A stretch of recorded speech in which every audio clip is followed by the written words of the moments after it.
Hi guys, welcome to No Space channel. If you're joining us for the first time, please subscribe and don't forget to hit the notification bell so you can always be alerted when I drop videos. So let's go down to business.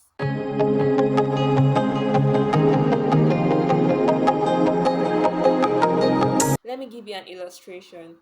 You're coming from a very scorching environment and you are entering somebody's office that has an AC that has been on for over an hour, and you feel the difference, and after a while it seems that you've been sitting down in that office too.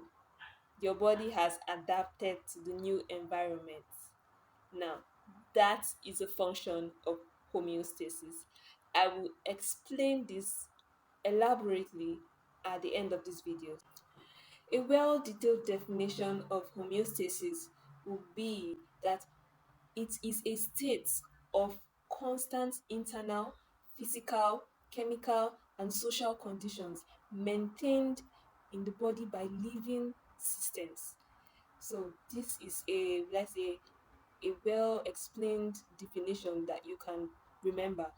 Just know these basic things. It's just a general form of equilibrium. When the entire body is in balance, it is in a state of homeostasis. Okay, so what are some of these things that actually do need balancing in the body? We have the oxygen level, we have the glucose level, which is the blood sugar level. We also have the mineral ions, we have waste removal, which is a job done by the kidneys and also by the skin.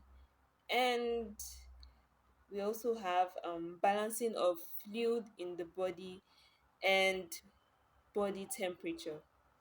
So we'll move over to what a stimulus is. A stimulus is a change in the internal or external environment, as something that makes an effect on the body. What you eat is a stimulus. Your environment, if it's hot, is a stimulus. If it's cold, it's a stimulus. Generally, anything that makes your body to communicate within itself is known as a stimulus. So now we'll move over to the three components of homeostasis. You cannot teach homeostasis without mentioning the three components of homeostasis. And they are the receptor, the control center, and the effector. So how do they work? The receptors are responsible for taking information from the external environment or from the internal environment to the control center, telling it that there is a change in a particular region of the body. Now, this control center is more like the CPU of the body.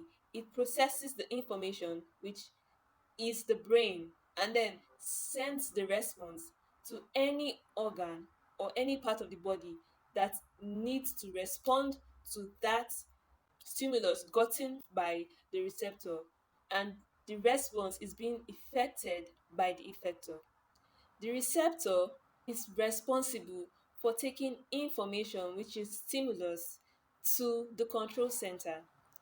The control center, also known as the integration center, processes this information and then sends it to the third component, which is known as the effector. So, as the name implies, effectors, they effect, that's they carry out the information that has been given to them by the control center. So, I made reference to temperature regulation at the beginning of this video, and I said I was going to elaborate it, and this is it. So when you enter an office and all of a sudden your temperature begins to rhyme with the environment, it's not magic, it's homeostasis taking place through body temperature regulation. When a person is hot, the receptors sends message to the integration center telling it that the environment is too hot and it's not conducive for the body. And this integration center, which is the brain, sends signals to the sweat glands such that the person begins to perspirate.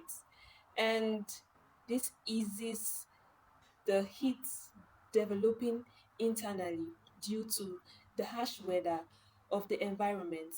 So also with someone that enters a cold environment, the same signal is sent to the brain, sent to the hypothalamus to be precise, and it sends signal to the muscles. And in this context, the effectors are the muscles. So these muscles tend to constrict. Sometimes if you see someone in a very cold environment, you notice that the hair follicles are standing and pointing. They are actually up, they're not lying down. So you notice that the muscles has constricted, trying to seal up the pores and then create warmth internally. And externally, the individual is trying to look for a place that is less cold, or maybe get a blanket, or is rubbing their body trying to create warmth. This is the body's way of trying to maintain the body's environment. So we've come to the end of our lesson today. I hope you enjoyed it. Please don't forget to subscribe and like, and also tell me your thoughts on this video. In the description below, I will be dropping a link to a video that has questions on homeostasis. Just to be sure that you understand this topic, it's advisable that you go through this video and see how many questions you were able to cover. If you don't mind, you can drop your scores in the comment section and use it to rate yourself. Watch out for more videos and see you some other time.